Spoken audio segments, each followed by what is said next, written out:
አትፍረዱ። እንግዲህ ቃሉ በጣም አጭር ነው። ሁለት ቃላት ናቸው።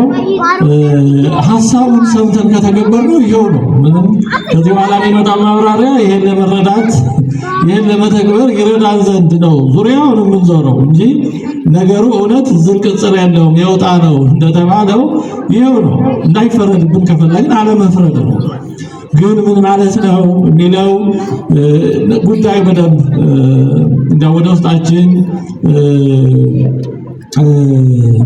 ተሰርጾን ምን ማለት ነው የሚለውንም ተረድተን በዚህ ዙሪያ ያሉ ነገሮችን ብንገነዘብ የበለጠ ቃሉን ለመኖር ለመተግበር ከዚህ የሚገኘውን ጥቅም ለማግኘት ይህን ባንተገብር ደግሞ ሊደርስብን የሚችለውን ጉዳት እንዳይደርስብን ለማድረግ ስለሚረዳ ነው ወደ ማብራሪያው ምን ሄደው።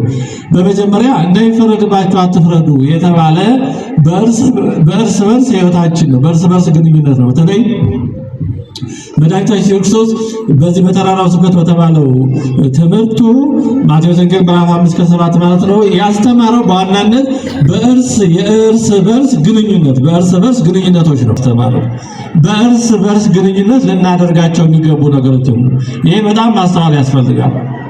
አላውዱ ከተጠቀሰ ሕይወት የሚሆነው ጉዳት ሊሆን ስለሚችል ማለት ነው። እና እንዳይፈረድባችሁ አትፍረዱ ያለው ፍርድን ሲከለክል አይደለም። ጨርሶ ፍርድ የሚባል ነገር አያስፈልግም ማለት አለ። በዚህ ዓለም እስካለ ድረስ ፍርድ ያስፈልጋል፣ ዳኞች ያስፈልጋሉ።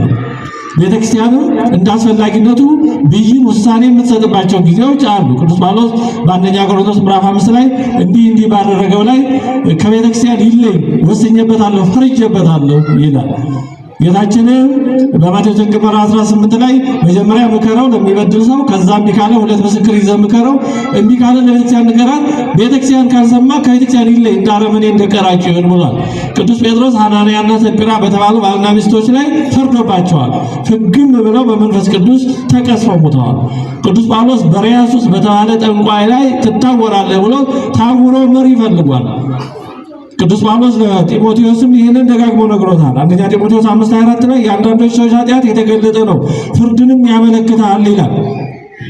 ሌሎችን ግን ይከተላቸዋል ይላል።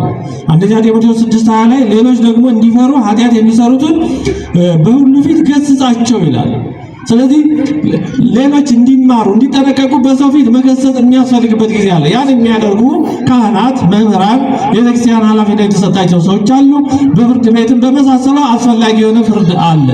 ያን በተመለከተ አይደለም ጌታችን ያለው እንዳይፈረድባችሁ አትፍረዱ ያለው እንዲህ ያሉ ጉዳዮችን ሳይሆን በእርስ ግንኙነቶቻችን በዕለት ተዕለት የእርስ በርስ ሕይወቶቻችን ውስጥ የተመለከተው ጉዳይ ነው። ስለዚህ እንዳይፈረድባችሁ አትፍረዱ የሚለውን አለቦታው እንዳንጠቅስ፣ ሃይማኖትን የሚያበላሽ ስርዓትን የሚያጠፋ ቤተክርስቲያንን የሚጎዳ ሀገርን የሚጎዳ ሰው ሲመጣ አትፍረዱ ተብሏል አይባልም። ነውር ነው፣ ስህተት ነው፣ ቀልድ ነው። ኤሊ የተባለው በብሉይ ኪዳን ለራሱም መቅሰፍትን ለልጆቹም መቅሰፍትን ለሕዝበ እስራኤልም ብዙ ጉዳት ያስከተለው መፍረድ ሲገባው ስላልፈረደ ነው።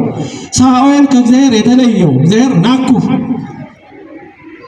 በርጬ ሹሜ ነበረ፣ አንተ ግን እኔን ትእዛዝ ስለማትሰማ መንግስት አይጸናም፣ ከዚህ በኋላ ንቄ ያለው ብሎ የተወው እግዚአብሔር ያዘዘውን ትእዛዝ ፍርድ ባለመፍረዱ አጋግን፣ አጥፋ፣ ግደል ብሎት ነበር።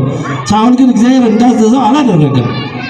ስለዚህ መፍረድ የሚገባቸው አስፈላጊውን የሆነ እርምጃ መውሰድ የሚገባቸው ያን ካላደረጉ እጣ በደሉ በእነሱ ላይ ይሆናል። ሳኦል ማድረግ የሚገባውን ባለማድረጉ ነበር ሳሙኤል ያለ ቦታው በሳኦል ቦታ ገብቶ አጋግን ወደ መግደል ሄደው በሳኦል የጎደለ ተግባር ስለነበረ ነው። እና ፍርድ ያስፈልጋል፣ ፍርድ አለ። አሁን ጌታችን እንዳይፈረድባችሁ አትፍረዱ ያለው ይህንን በተመለከተ ሳይሆን አንዳችን ከሌላችን ጋር በዕለት ተዕለት ኑሯችን የሚገጥሙ የምናያቸውን የምንሰማቸውን ጉዳዮች በተመለከተ ነው። ይህንን ልብ ብለን እንደ መሰረታዊ መግቢያ ያዝና